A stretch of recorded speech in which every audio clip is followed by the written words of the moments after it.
Hello, this is Caroline.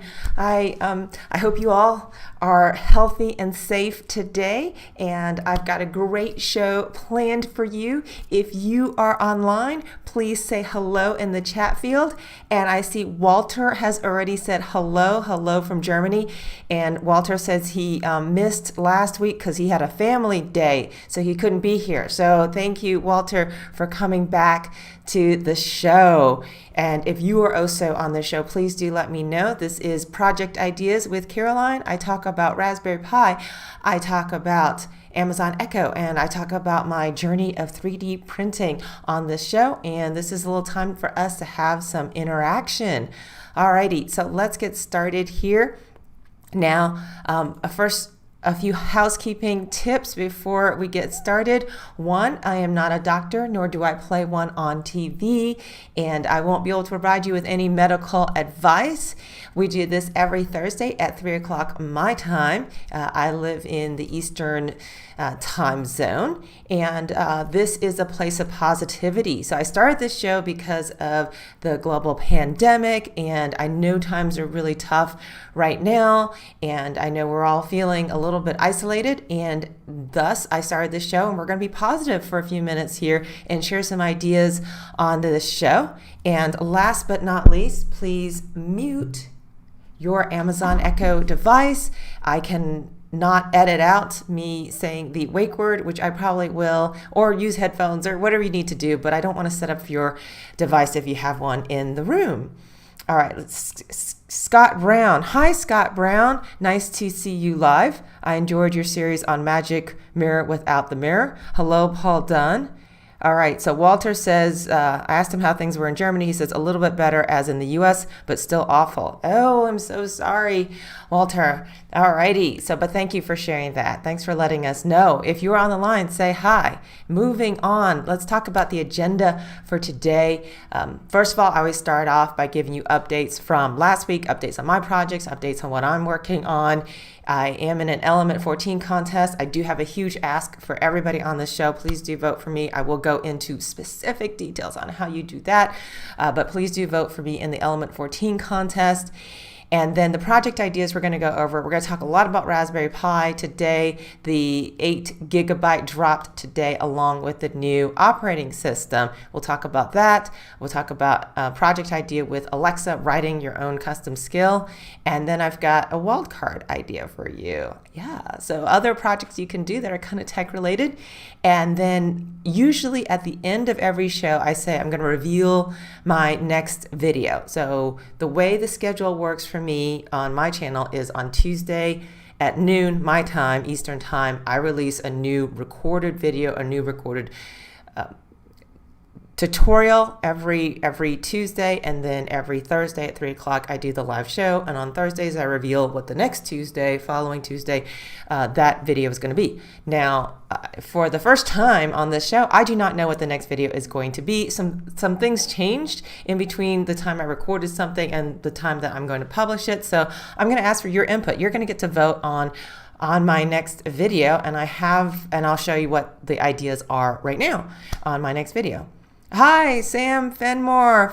I'm probably pronouncing your name incorrectly. Hi, Sam.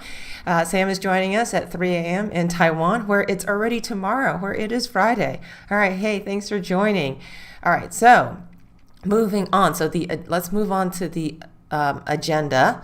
So the updates from last week. This week, Tuesday, 2 days ago, I released how to set up a Tekken light strip, and I have it above my kitchen cabinets right now, and it's actually pretty cool, and it goes all the way across my kitchen cabinets. It is automatically set up to go on every night at sunset, and then there's some cool modes I can do with it, and then every night I just say, Alexa, turn off my lights, and then it's dark, and it's really cool. So I really like these lights, and so I did that video. I released that video on my channel on Tuesday, so if you haven't seen it, please check it out. Thank you. Moving on, let's see. Last week I talked about face shield printing on my brand new 3D printer. I think I got like 2 good face shield frames out, and then things started going rapidly downhill. So earlier this week, so last week was great. This week in 3D printing was not so great. It was pretty horrible, actually. So yeah, I printed out this. Can y'all see this? This is bad, all right? This is not what your 3D print is supposed to look like. Oh my goodness, I have watched so many other 3D printing videos now. I watch it all night. All night I watch 3D printing videos, and basically they said that I had a clog, and then the way the Bowden tube went in, it came out. That's what they said. I didn't see any problems with it, but I went ahead, replaced my Bowden tube with a Capricorn tube, and then I started printing again, and the printout was significantly better. Let's see if I have a picture of this. All right, so yeah, I took apart my new 3D printer, and then the next printout, about 85% of it was awesome. Unfortunately, the last 10% or so 15% was not awesome, was really horrible. So I'm not sure what's going on here. It looks like the original, but not nearly as bad. So I have taken it apart again, and I have bought a new hot end for it, and I've put this out on the Tronxy Facebook discussion group to see what they think. There's just all sorts of theories flying around. So anyway, so I'm still working on 3D printing, and it's quite a challenge. I think it's harder to print with PETG. I think that's my problem. So anyway, that's my life of 3D printing right now. Moving on next. Okay, yes, here's my big ask for everybody watching and all of your friends as well. Please vote for me. I am in the Element14 Contest right now. So I'm going to give you very specific instructions on how you vote for me on this contest. I am not winning this contest. Let's just be very clear about that. I do need your vote. There are much more popular people apparently than me in this contest. So let's switch over to my browser. I'll show you my contest entry. And here it is. Here's my contest entry. It's a smart motion sensor light. So basically we're taking a motion sensor, and I'm able to turn on and off my light that has a smart plug attached to it using IFTTT, using a webhook. Anyway, I thought it was a pretty slick project, but I'm not winning, so I could really use your help. Please do vote for me. The way you vote for me is you go over to my page here, and I will put this in the chat field here. And then you have to have an Element14 account. All right, so right now, if you look in the top right-hand corner, you'll see it says follow or share, but if you log in, then you'll see that it now says share, bookmark, or liked, and I have 18 likes. Other people have, I saw somebody else with 40 likes, which I do not have. So anyway, I could really use your help. Please vote for me. So you have to create a Element14 account, and then you hit like. And then you can vote for me. I think a share is also this is a paid advertisement. Okay. Yes, this is an advertisement for, please vote for me for the Element14 contest. If you want to see the entire page here, it is right here. This is the Badass Online Film Festival, and these are all the people in this festival who have submitted videos, and my video is right here, Caroline Dunn. So if you click on Caroline Dunn, then you can see my entry, and of course hit like and share. Thank you very much. Yes, okay, moving on. Let's go back to my PowerPoint presentation. Let's see, next. Okay, so last week I talked about I wanted to do this project with a Neopixel ring, and that was one of my project ideas. It is kind of an Arduino project versus a Raspberry Pi project, and let's see, I have something to show y'all. Check this out. Hopefully y'all can see this in the camera here. And so this is a Neopixel ring, and hopefully y'all can focus in on this. And it's a Gemma. I'm using the Gemma, and I've soldered it together, and it looks pretty cool because what I've done is I 3D printed a diffuser that fits perfectly. So I've done this project now. I am thinking about putting this, I'm thinking about putting this on my YouTube channel, going through all the code and everything. So if you want to see the code, let me switch over. Browser, Arduino. So this is the original project. You're supposed to make earrings. So this project's not the most useful project I've done on this channel. So that's why I kind of put this off for a while. And then I'm kind of thinking, hey, with all the sheltering in place, when am I going to wear earrings? And plus I only have one, so I don't have to, you'd have to have two to make earrings. So I was thinking maybe a pendant or something. I don't know. So anyway, this is not useful. So this is kind of going on the back burner, but I thought it'd be fun to do this project with, especially, with the 3D printed diffuser on top here. I thought that would be pretty cool. So anyway, so I like this project. So if you want to see the code, I'll just kind of show you the code now. This is not my best typing here.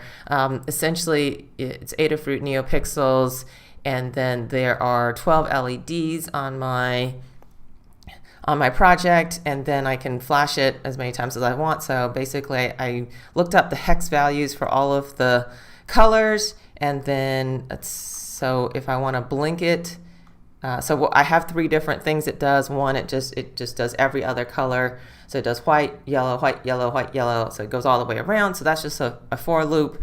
And then I do pink all the way around individually, and then I flash the whole thing blue, and then off, blue and off. Anyway, so that is the project. So this is the code for that project. It's not real cleaned up right now, so I don't have it out on GitHub. But if y'all want me to publish this, let me know if y'all think this is cool. But anyway, this is a project I'm thinking about right now. So let me know about that. Let's say, all right, so let's go back to the PPT. Yes, so nobody's really responding about this. So I'm not sure that I'm going to publish this as a project on my channel. Maybe when I run out of other ideas, maybe I'll do this idea. All right, so I got a lot to cover today because we aren't even on Raspberry Pi yet. Okay. All right, let's see. Raspberry Pi, last week I talked about sharing a keyboard and a mouse between your Raspberry Pi and your desktop computer, because you always need a mouse and a keyboard for your Raspberry Pi. And so I talked about that idea last week, and if you want to see the blog post about it, I saw it on raspberrypi.org, and I'll just put it over here. Alrighty. Okay, Sam says, please do. Okay, so Sam, I hope you're talking about the earring project thing, but or now it's a pendant because I only have one. Or maybe we'll put it on a hat or something. I don't know, but anyway, so basically, I have done that. I've shared that on Twitter, and basically I just went through this tutorial, and what I thought was really interesting about this project, what I really thought was the game changer in this project, but I think I'm in kind of a really small niche group of people to actually think this is useful, is I shared one keyboard and mouse across my Raspberry Pi, my Windows machine, and my MacBook. And that's what you see right here. You see, from left to right, Raspberry Pi, MacBook Pro, Windows machine, and it's one keyboard and mouse, one desk. I thought, so that's kind of the game changer for me. But then I'm kind of thinking, how many people have a MacBook Pro and a Windows machine right next to each other, and they really need to use a keyboard and the mouse? So I'm not sure how useful this is, but let me know if you think this is useful. But just to kind of give you an update on how this works. All right, Russ says, my daughter would love that as a pendant. Oh, yes.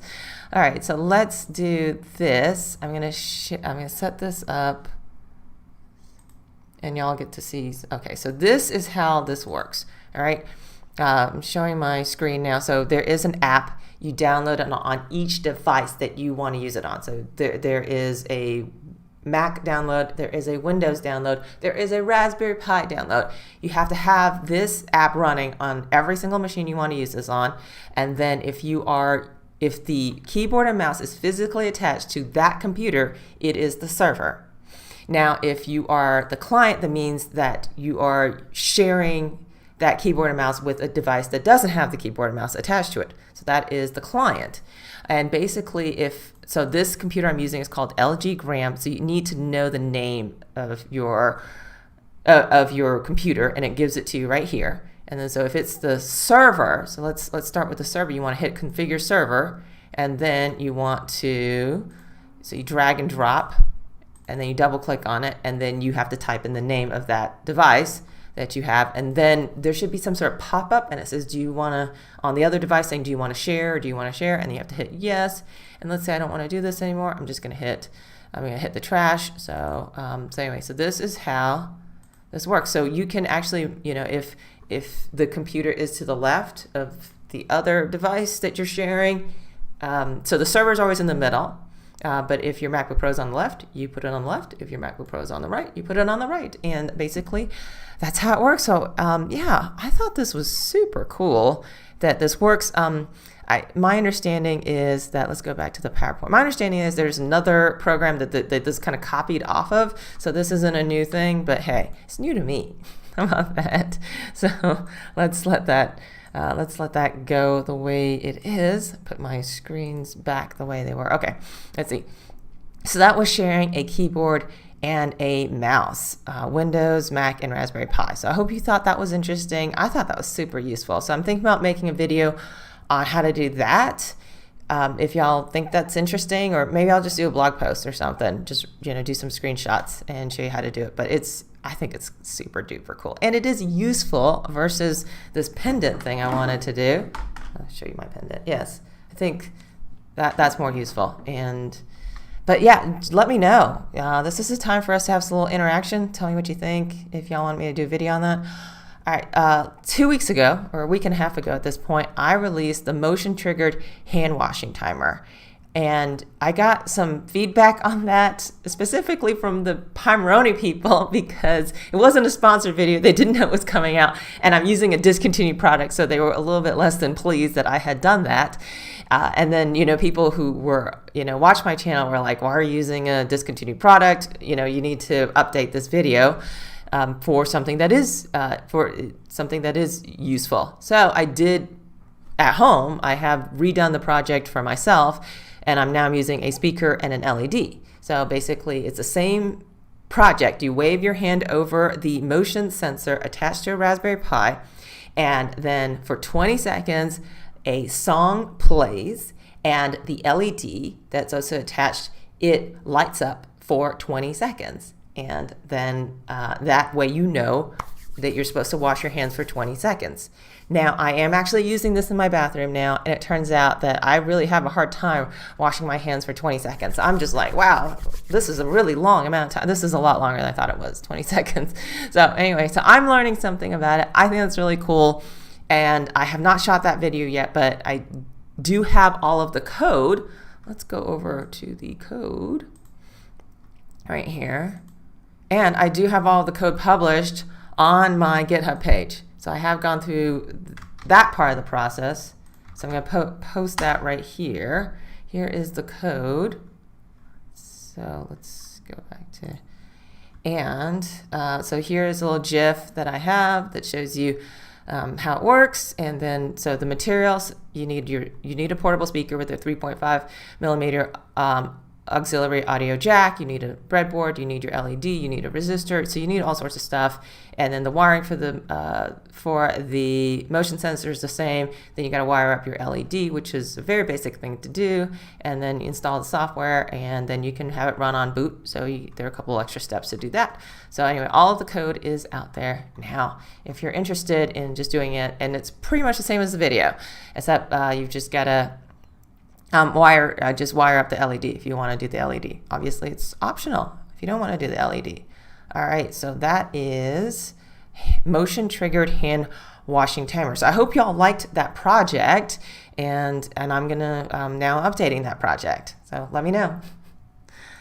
Okay, let's see. So next, Raspberry Pi. This is a Raspberry Pi Arduino electronic foosball scorekeeper. So obviously, I haven't done this project. I am not going to be able to do this project because I live in a tiny condo and I don't have a foosball table. But essentially what this person did was, and I really appreciate that they had time to play foosball, and then they thought about it and said, I need an electronic. They've added a little screen, and they've added a scorekeeper that automatically keeps score of their game for foosball. You know, so they probably have one of those older ones. You slide a little bead over to say that you have a point and they have a point. So now they've got that automated. So I really applaud the tenacity to create that. And I think I saw that project on, let's see, on Hackster.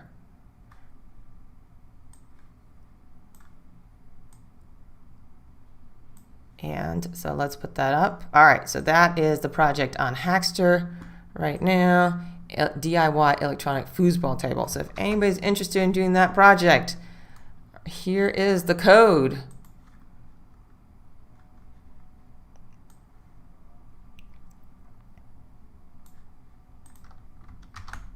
Here is the code. So anybody have a foosball table at home? Let me know.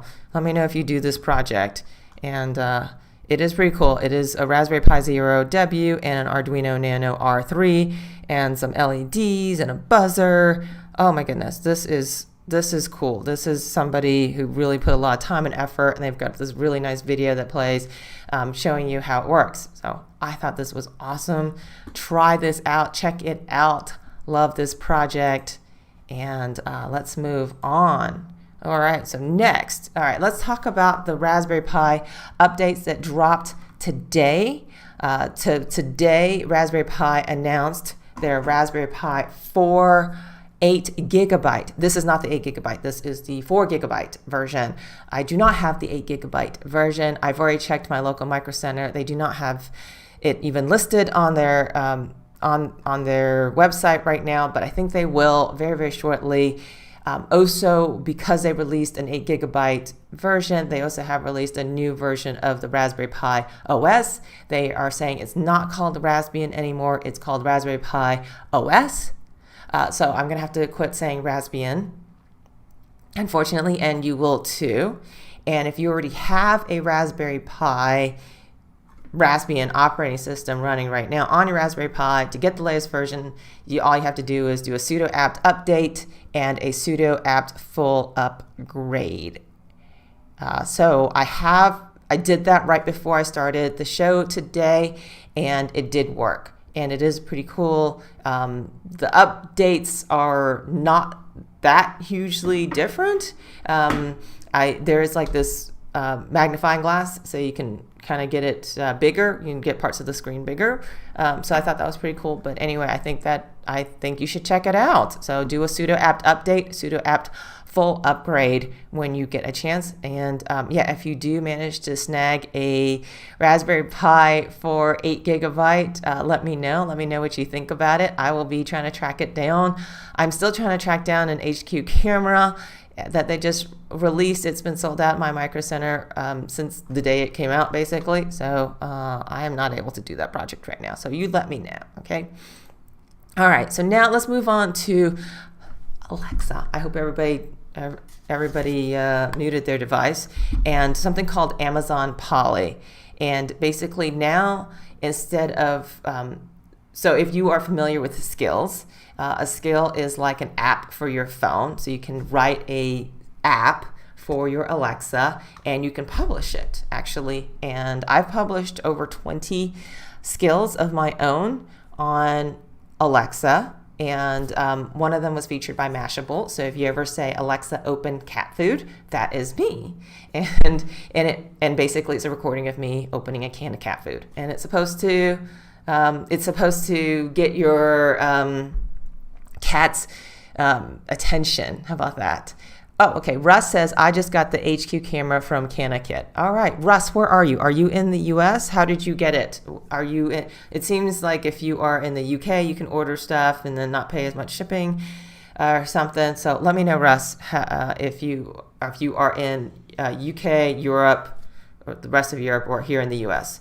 All right. So, but congratulations on getting the HQ camera from CanaKit. All right, so anyway, back to Alexa and Amazon Polly. So if you write a skill, basically it's an app, but it's audio. So when you say something and it says it back, it says it in the regular Alexa voice.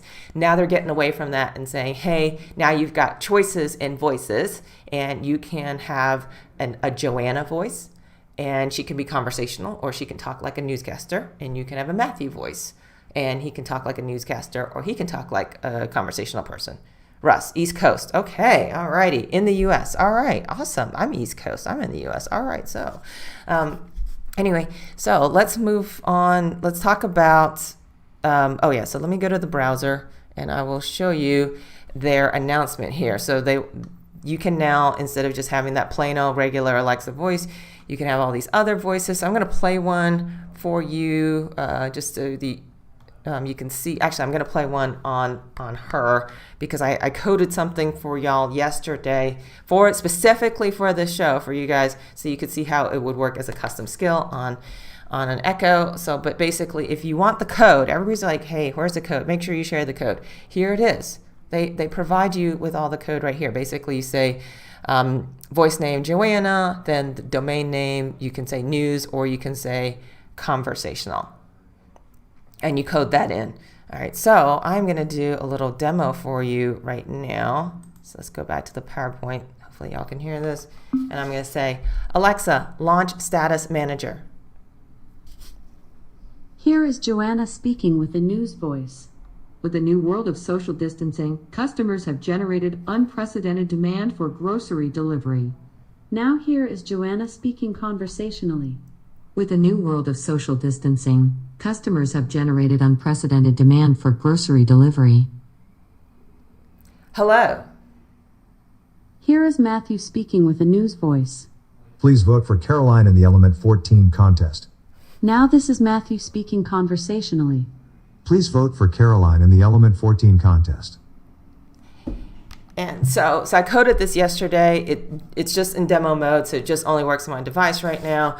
And basically, it's the hello world basic Alexa skill that they give you. And then I just coded it to say, talk for Polly, Joanna, to talk conversationally, then news, then conversationally, and then Matthew, news, and conversationally. So basically, I just coded that yesterday. And so it really kind of broadens your horizons of options that you have if you're going to code a custom skill for Alexa and then publish it. So that makes it just more interesting. So I am thinking about doing a series on making Alexa skills and going more into that code and how you can take the sample code and make what you want to make out of it after having published 20 skills and done it for clients as well. So let me know what you think about doing more of that here on this channel. All right, before I move on, all right, I did get a comment while Alexa was talking from Salvador. Hello, can you please do a video on how to change your Plex server to a NAS storage device? Thank you. Okay, I'm sorry, Salvador, can you please rephrase your question? I don't really understand. I have done a video on a NAS storage device, installing Plex on a NAS storage device, and so I can talk about. Let's see if I can. Let me see if I can go into the browser here. We're gonna go to my channel.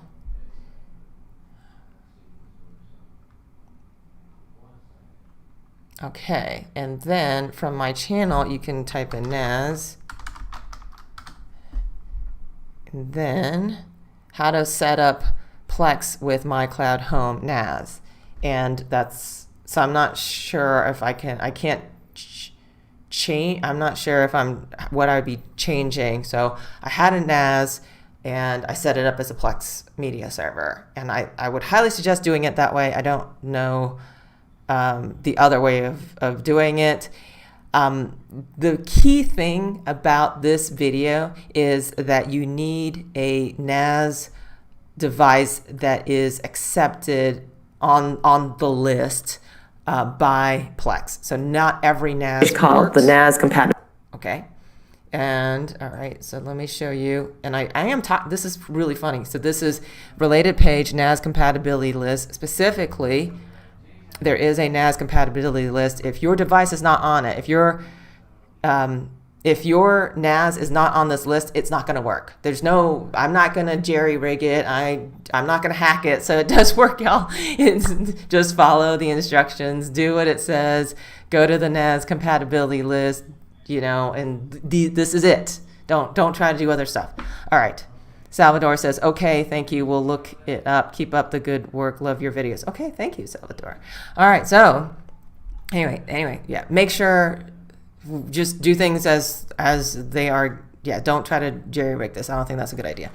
All righty, so next, let's talk about, so that I did the Alexa Amazon Polly thing, and then that brings me to video. Oh, I do not have a slide for my wildcard idea. Oh my goodness. So let's go back to the browser. I do have my wildcard idea right here. So my wildcard idea this week is Spark AR. I have done a couple of videos on Spark AR on this channel, and basically I go through a tutorial and I create this Spark AR effect. So why do Spark AR? Why are we doing Spark AR stuff? It's basically the way that you are able to create a effect on Instagram or on Facebook and publish it out to the world. And so to give y'all, to give y'all a thing, hopefully my screen mirroring keeps on going. It keeps on. Okay, dying on me. Okay, so basically, to give y'all a demo on how this works. All right, Instagram, all right, you swipe left, and then, okay, I can see myself on Instagram, all right? So now there are these filters, and here's a filter of me wearing scuba gear. What do y'all think? All righty, so this is an effect that I created myself. So here's a bunny. Here is different effects. All right, basically. All right, so that's an effect. So you can make one using something called Spark AR, and they've just launched a whole bunch of new features on it. And let me show you how to get to while we're at this, and I'm doing a commercial, why don't I show you how to get to my effects that I've created. I am on Instagram, search for The Caroline Dunn. I'm The Caroline Dunn on Instagram, and then you can see my profile, and then in the middle, touch in the middle, and then you can see the effects that I have created, and then you hit try it, and then you try it. And that's how you make an effect for Instagram. So basically you have to create the thing in, where is my browser? Go back to my browser. All right, so you create it in Spark AR. It's a download. It's a free download. There are a bunch of different tutorials about it. So to learn about it, I've made some tutorials about it. I will share my tutorials right here. All right, here. So I've done 4 tutorials.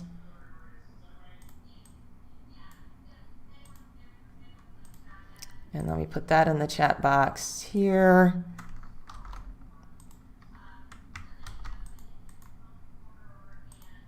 All right, I'm having some technical difficulties on copy paste. This is a lot harder than I thought it'd be. All right, let's see, copy.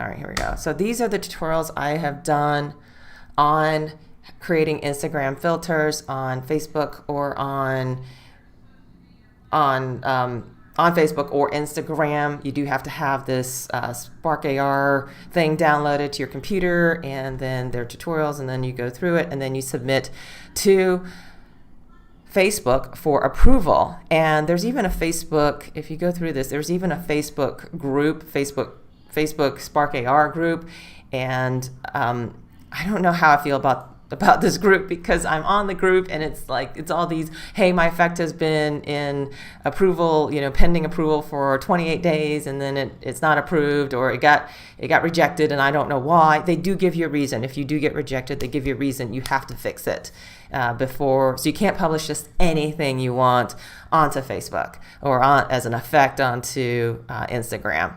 But anyway, but if you do get a chance to, please do check out the ones I created on Instagram. So anyway, that is a wildcard idea I had for this. If you're looking to learn something new, why not create an effect on for Facebook or Instagram. So the Facebook approvals, just one little note about this, the Facebook approvals are, for me, were like really quick. They turned those around in a day. The Instagram approvals did take longer, and they have a lot more requirements. So you can't take the same effect that you created for Facebook and publish it both on Facebook and Instagram. They have rules against that too. So not sure why. I'm not the decision maker on this sort of thing, but that's how it works. So anyway, check that out if you want to see. If you're looking for something to do, a new skill to learn. There's not a whole lot of coding that you need to do for a basic effect, and I don't actually code anything in any of these videos that I showed you. All right, okay, so moving on. I'm about to move on, but I do want to acknowledge there is an Aiden. I cannot pronounce your last name, and let's see. You've made the first tutorial of Alexa Raspberry Pi in Turkey. Oh, congratulations, good job. All right, good job. That's inspired by me. All right, thanks. Russ, does Sparky Art work with Snapchat filters? No, it does not. It is exclusive to Facebook. It is a Facebook product, and it is only for since Facebook owns Instagram, it's exclusive for Facebook products. All right. Ian says, hello, Caroline. How are you? Hello, Ian. Thank you for joining the call. All right. Next. And we're almost done. So with this show here. So next, at the end of every show, I reveal my video for the following week. This week, I'm not really sure what my video is. I do have a lot of footage shot, and I'm in process of editing very slowly, actually. So I have shot and I've already recorded and edited this video, how to live stream from a Canon EOS M50. And I'm using that right now, actually, because when this whole global pandemic hit and we all had to stay home, we all started live streaming, and then you had to buy one of these capture cards, and you hook this up to your video camera, and you can live stream using one of these. They've sold out of capture cards now. It's like super hard to find. It's super hard to buy a webcam now. So Canon, for their EOS line of cameras, they have now released a software fix where you don't need this anymore. Obviously, I'm not using this right now because I'm holding it up unattached to anything. So it's super awesome. But at the time I recorded it, it only worked for Windows. They've just released the Mac version. I tried the Mac version this morning. It did not work on any of my Mac devices, and I have two MacBook Pros. So I'm kind of thinking maybe I should hold off, re-edit the video when the Mac starts working, and I can show that on there. So I don't know. So that's option number one. So eliminating the capture card if you are using a Canon EOS type camera. The Prince says hi Prince. All right, so that's option one. And then so let me know. And then option number two is Raspberry Pi OS Lite basic setup. So I've done how to flash an SD card, how to get yourself started with Raspberry Pi operating system. Now it's not called the Raspbian anymore, and I'll have to make a note of that in the video.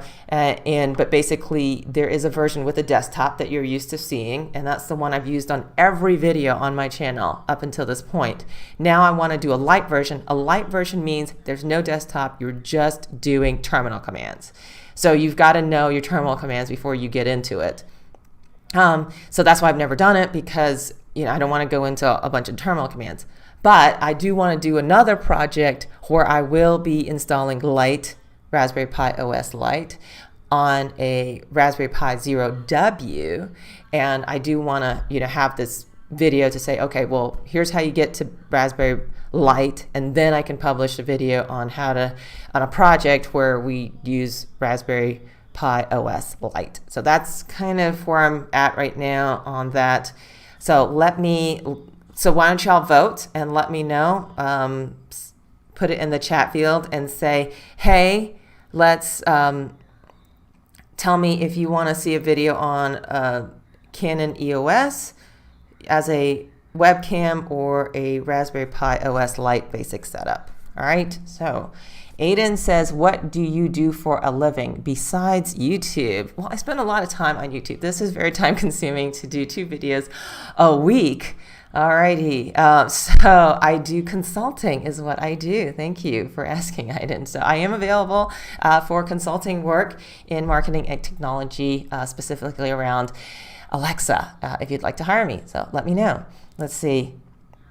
The Prince says, I'm stuck on terminal in Motion iOS. It won't show camera. Oh no. Okay. So yes, make sure if the hardest part about the Motion Eye is that when you flash the SD card, you take it out, you put it right back in immediately, you copy your config file, it's the WPA supplicant file, you make a WPA supplicant file, put it on the SD card before you ever put it in your Raspberry Pi. If you don't do that, you can't go back and fix it unless you reflash the card again. So that's the main thing that you need to know about Motion Eye. Let's see. Raspberry Pi 4 setup, they have a new 8 gigabytes. Yes. What do you think about it? Yes, we just talked about that 3 slides ago. Yes. All right, so Russ, what is your resolution on the M50? I was able to get streaming to work on my M5 on an Ubuntu box using G-Photo, but Canon doesn't support the M5 for their webcam beta release. What is my resolution on the M50? Oh, wow, I did not look into what the resolution was on my M50. It's really good. Wow, that's really advanced to have that working on an Ubuntu box using G-Photo. Doesn't support. Yes, it does not support the M5. This is the EOS lineup of devices here. So, and it doesn't work on everything. So basically, I went through. If we want to go back over to this live streaming on Canon EOS M50, it works with OBS. I use OBS for this live stream for Amazon, for YouTube. It works great with Zoom, which is hilarious. And then it does not work with GoToMeeting, and I do most of my meetings for work on GoToMeeting. So that's a huge limitation. But for going live on YouTube, this is awesome. Is this Canon EOS software, beta software utility beta software that they've come out with. Okay, let's see. Ian, Carolina on the internet, what is Raspberry Pi? Is it internet browser? Not sure what your question is. On the internet, what is Raspberry Pi? Okay, this is the Raspberry Pi. Okay, I think you need to ask your question again, please, Ian. All right, so nobody's voted. Nobody has told me that they want either this video or this video. I think y'all have other ideas about videos, but I got to do one of these videos first before I can get into another Raspberry Pi project, because the next Raspberry Pi project is going to be with a light setup. And you are going to have to learn terminal commands for you guys who don't already know your terminal commands. So let me know. And so let's go back to my, and I do have I forgot to play my video. I have a video for y'all. This is the hand washing video that I wanted to see it. I wanted to show y'all today. This is the hand washing video without the Pimeroni speaker hat, with a speaker and a motion sensor and an LED.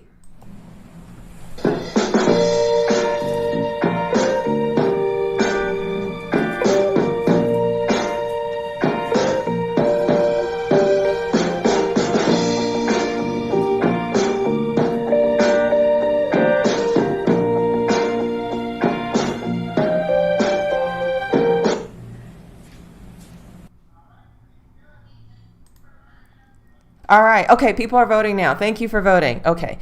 Light OS. The Prince says number 2. Russ says Light OS.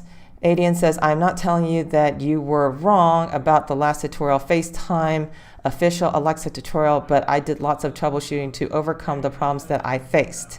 All right. Ed Chin says, sorry, I came late. What was the choice? Salvatore says, vote Raspberry Pi. Yes. All right. So let's see. Ed Shin, the choice was between video option number 1, which was talking about how to live stream with a Canon EOS, and then option 2 was Raspberry Pi Lite basic setup. Okay, Ian says a lot of people mention Raspberry Pi. Yes, they do. Yes. Okay. All right. But I think it's still important to. Okay. I'll hold off on. Yeah. I am leaning toward holding off on this Canon EOS M50, especially while they're working out their Mac issues that they're having right now. But this is. But this whole like capture card thing for me is huge. For a lot of people, it's huge because I kind of bought the cheap one at like $50, but when you're looking at buying like a more expensive one, you're looking at $200 to $400 for a capture card. So to be able to save $200 is a huge deal to me. All right. So Ed Chin says Raspberry Pi. Russ says, okay, Ian says, in my country, I eat Raspberry Pi. Russ says, I use the 6mm lens with the HQ camera on a video conference this morning. Worked well. Oh, there we go. Yes, and I could make a video about the Raspberry Pi HQ camera if I had one, but they're sold out at my Micro Center, so I can't get one until they restock. So we'll see. But that is cool. HQ video conference this morning. All right, does it work with GoToMeeting? Let me know, because that's the one I got to conquer right now is GoToMeeting. All right, so that is about it. So I think I'm going to go with video option number 2, Raspberry Pi OS Lite basic setup. So that means I'll have to edit that this weekend. But that's the end of my. Okay, do you know how to capture AV composite video to Raspberry Pi? Composite video to Raspberry Pi. No, not off the top of my head. I do not know how to capture. I'm not really even sure. Can you give me the use case of why you need to capture AV composite video to Raspberry Pi? What kind of project you're looking for? So if you can give me some context, maybe that will be helpful. But I just want to thank everybody for joining the YouTube Live today, for all the interactions that we had. Thank you so much. That makes this a lot more interesting. For that, I'm sorry I can't answer every single question because I'm just reading what y'all write here, and sometimes I just don't get it. So let me know. As always, I close the show by saying thank you to all the healthcare workers, all the frontline workers, all the first responders out there who are putting their lives on the line, fighting COVID every day. Thank you so much. Thank you everybody who joined the meeting today, or our YouTube Live today. And I will see you next time. Bye now, 3 o'clock next week right here.